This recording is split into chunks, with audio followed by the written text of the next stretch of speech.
Hello everybody, my name is Bradford, and before I fully get into what I would like to speak to you about today, I'd like to give you a little background history on why I want to speak to you about my topic.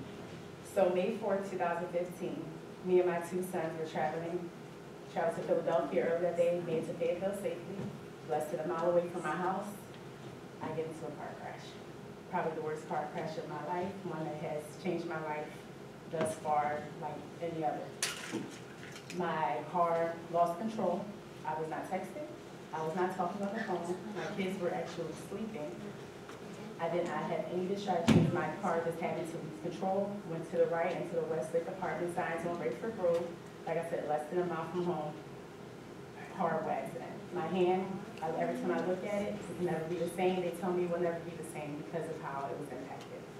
So to me, that is the day that I started to take car drives a little more seriously. We all get in the car daily, take kids to school, go to work, go to the grocery store, run out, have fun.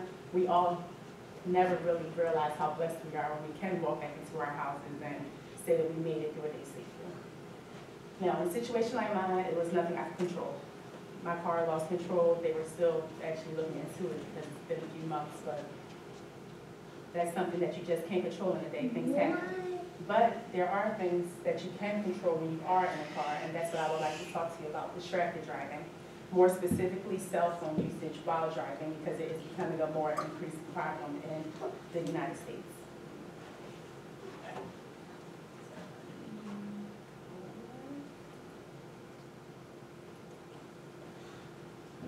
Really quickly, you see plenty of ads. This is one ad for distracted driving. Can't really hear, I'll tell you what's going on with the girl right now. She's talking about how everything is just so convenient. Everything's in her phone. She can easily pull up directions. She can easily search things on the internet. She's just talking about the convenience of a cell phone. And just as quickly as she goes to send a text message.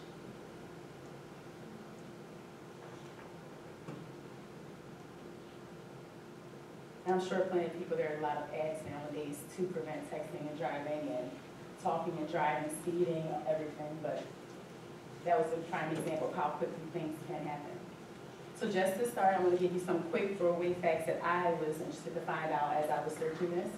Each year, cell phones cause 1.5 million injuries to people in the United States, and approximately 6,000 lives are lost due to cell phones being used while driving.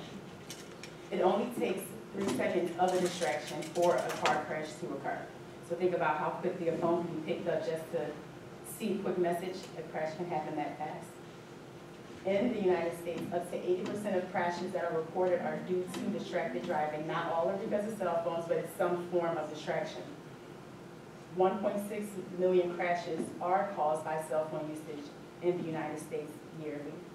And at any point in time in a day, I don't know how this makes you feel, but it made me feel a little weird. 11% of drivers in the United States are using their phone in some type of way.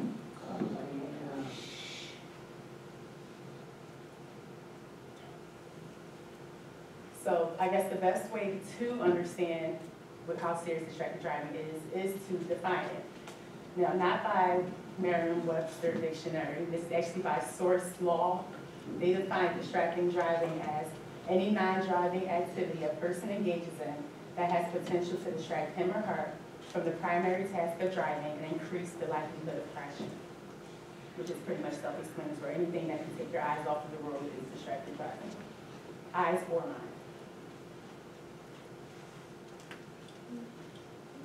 So when looking into it, there are technically 3 different distractions that are classified when coming to driving. There are visual, cognitive, and manual distractions. Visual is when you take your eyes off of the road for anything other than driving. Cognitive is when your mind is not focused on driving and is focused on something else. And manual is when you have to move your hands off of the wheel for any reason other than driving purposes.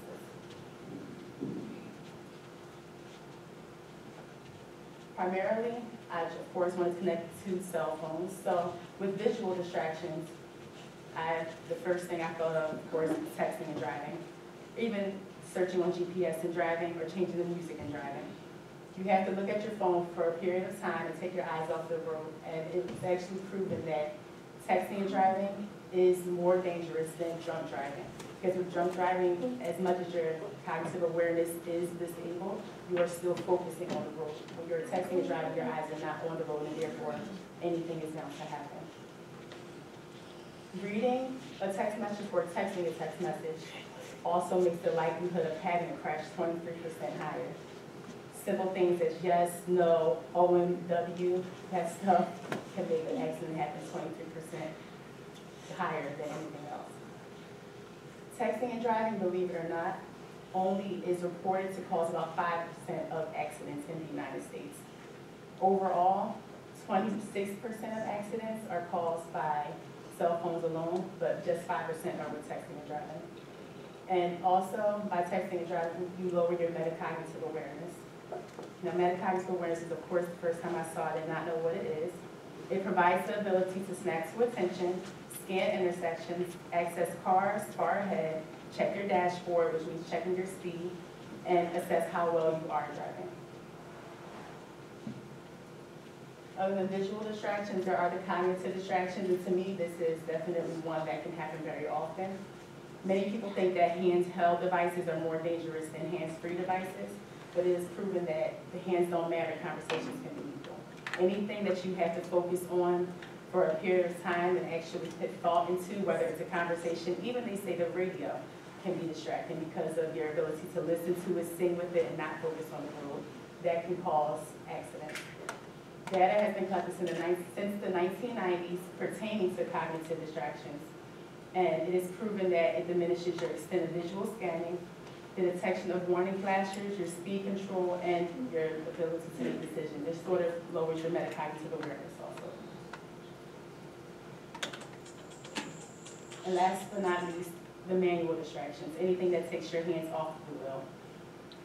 Now, as I stated before, majority of accidents occur with hands-free devices, so don't think just because you're not taking your hands off the wheel to have a conversation, it is any safer.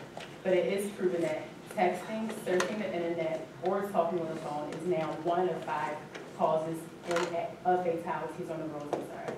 And that's included along with speeding, fatigue, and drunk driving. And as Daniel Simmons said, just because you look at something doesn't mean you see it. And that to me is very true. How many times do you ride home on a daily routine and you just open your eyes and realize, oh, I'm home. You don't think about the lights you went through, the stop signs, the cars you had, you just realize that you're home that quickly because your mind is not on the road when things happen. So this is a little lighter, I apologize, but a survey was taken according to, I believe, USA source. 50% of Americans only support hands-free devices. They believe that they should ban anything other than hands-free devices while driving.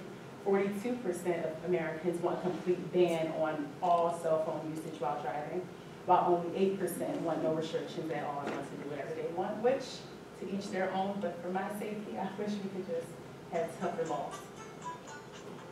And in reference to doing something about this, other than me speaking to you all one-on-one about possibly putting the cell phone down while driving, I believe that laws do need to be put in place in order for it to be taken more seriously nationally.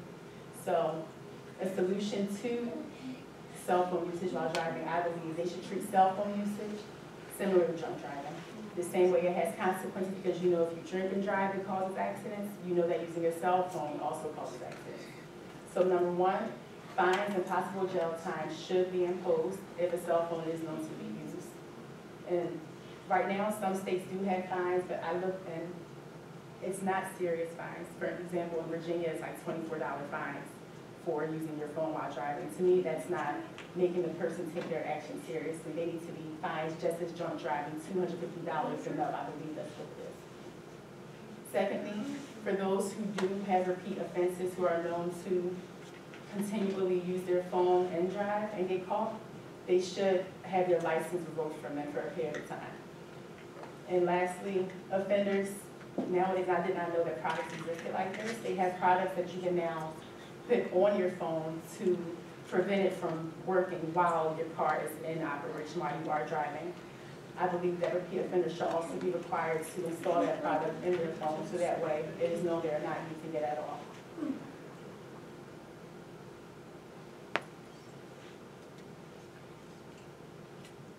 overall, my purpose for this speech is just to employ all of you to drive safely.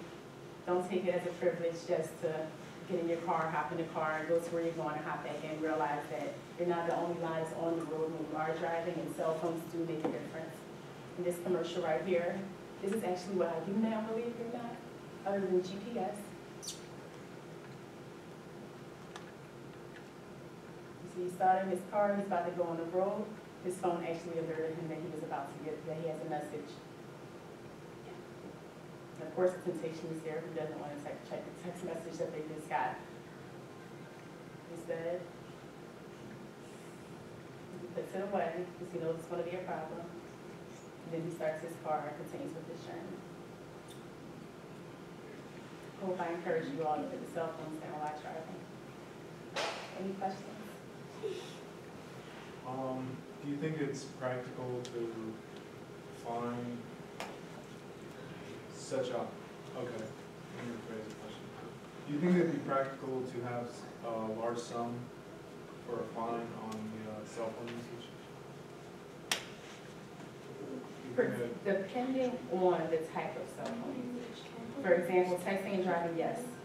To me, I don't know. I feel like a text message you can easily pull over for. Now, granted, sometimes you get an emergency phone call you have to answer. Situations like that, I'm lenient on because I've had situations like that happen. But large sums for texting and driving and surfing the internet, anything that you are constantly taking your eyes off of the road to keep using your phone, I do believe you should have large sums.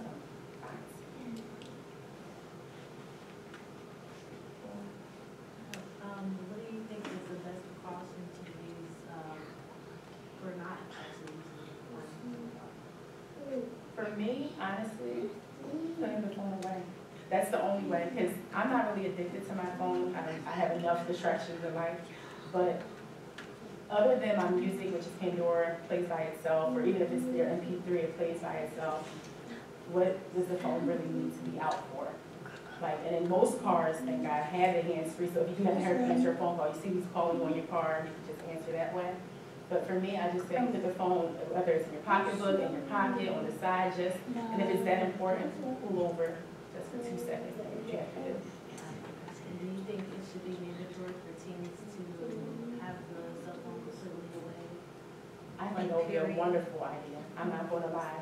Kids start driving, what is it, 16 this time?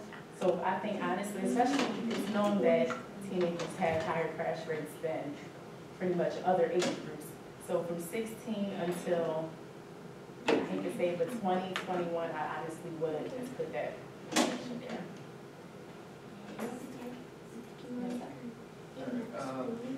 You were mentioning about how using cell phone for GPS, right?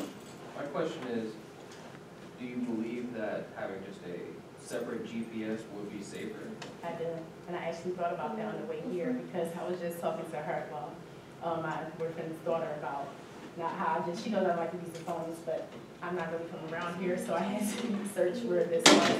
And I realized constantly looking, just having the GPS in the side of your car and being able to look at it while driving is easier than to have to keep looking down, look at your phone. Or even if you can push your phone up so your GPS can be up in the window, that's much better than having to hold it in your hand and you have to search around. So I'm all for GPS. I just have to get it.